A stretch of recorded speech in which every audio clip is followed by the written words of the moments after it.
breadcrumbing. Odd word, isn't it? Sounds like something your grandmother might do with an old crust of bread for the birds on a rainy Tuesday.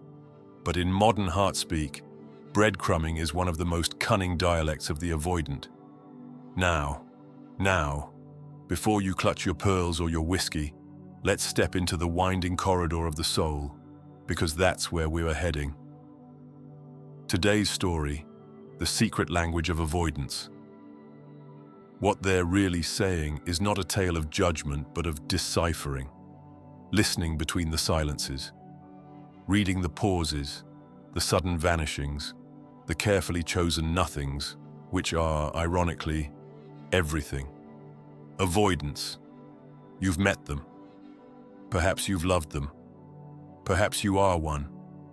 They come cloaked in allure, often charming, capable, competent. They'll laugh at your jokes, nod at your dreams, maybe even kiss your forehead like it's a sacrament. But try to get too close, truly close, and they vanish like mist on a moor. Not with a slam of the door, mind you. That would be obvious, and avoidance, well, they are rarely obvious. No, they disappear with grace, with plausible deniability, with the elegance of a ghost who still likes to check in every full moon, just to remind you they once mattered. And in that void, you hear their secret language. Let me tell you a story. I knew a man, let's call him James. Good man, sculptor, hands like oak branches, worn and stained with clay. He once told me, "I don't like to talk about feelings. I show them." And so he'd carve your name into marble but never say it aloud. He'd show up, hand you a coffee, walk you to your car, but never tell you he missed you. Never tell you he needed you. He didn't even whisper goodbye. Just started taking longer to reply. Then weeks, then nothing. And you know what? That silence was a message. That's the secret language. Avoidants speak through absence, through ambiguity, through gestures wrapped in riddles. You see, avoidance is not the absence of emotion. Number it is the fear of what emotion demands. Vulnerability, intimacy, that dizzying plunge into the unknown where someone might see all of you, not just the version you curate like a gallery exhibit. Many avoidants were once children who loved too much and received too little, or loved someone chaotic. So they learned that closeness was dangerous, that love was a fire. Beautiful, yes, but likely to burn. So they built walls, not stone ones, no. These are walls made of laughter, wit, busy schedules, long phone calls that say everything but what matters. They date you, but keep you at arm's length. Not because you're unworthy, but because they are terrified that if you see the cracks, you'll leave. Here's another tale. A woman, Elise, she'd been in a long-term relationship with a man who, she told me, was like fog. Always around, but never touchable. She'd plan dinners, holidays, mention children, and he'd nod vaguely, then pivot to a new job opportunity, a friend's crisis, an upcoming seminar. He never said no, mind you. That's not how avoidants operate. Instead, he'd say things like, "Let's not rush," or "I just want to be the best version of myself before I commit." Now that one, best version of myself, is a classic. It sounds noble, doesn't it? Almost poetic. Who could argue? But underneath, it often means, I'm terrified to let you in until I've removed every flaw, every fear, every scar, which is to say, never. Avoidants often live in the future, not the present. They keep love just around the corner.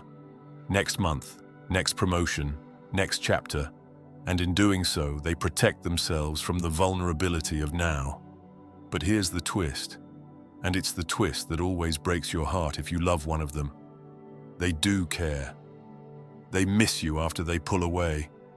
They ache, sometimes silently, sometimes in the shower where no one can hear them. But they believe closeness will shatter them, that if they let you in, Truly, you'll run, so they run first. And the language they speak, it's not in what they say. It's in the distance between their words. If someone tells you, "I'm not sure I'm ready," don't just hear the sentence. Feel the temperature drop in the room. That's not just a statement. It's a flare in the night sky. If they say, "You deserve better," they don't mean you're too good.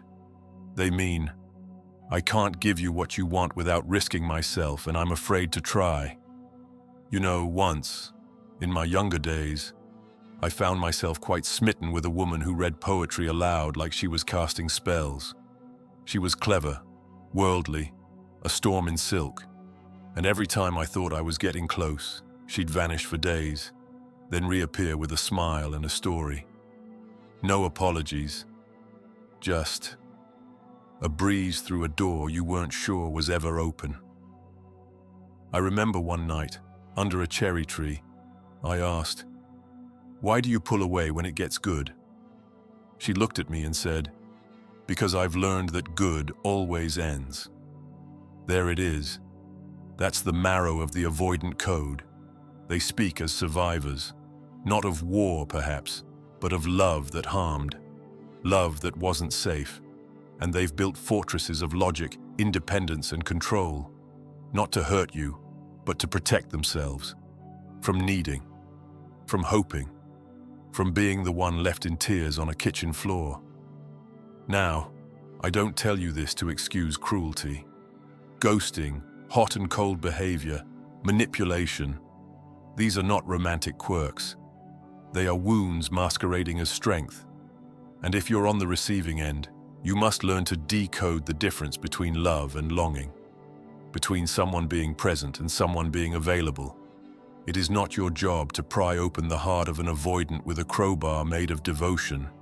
You cannot love someone into safety if they're still holding the keys to their own cage. But oh, the temptation, isn't it? Especially if you are anxious, a healer, a romantic, a believer in redemption arcs. You think, if I'm patient enough, kind enough, persistent enough, they'll let me in. Sometimes they do. Sometimes with time and therapy and truth, they open.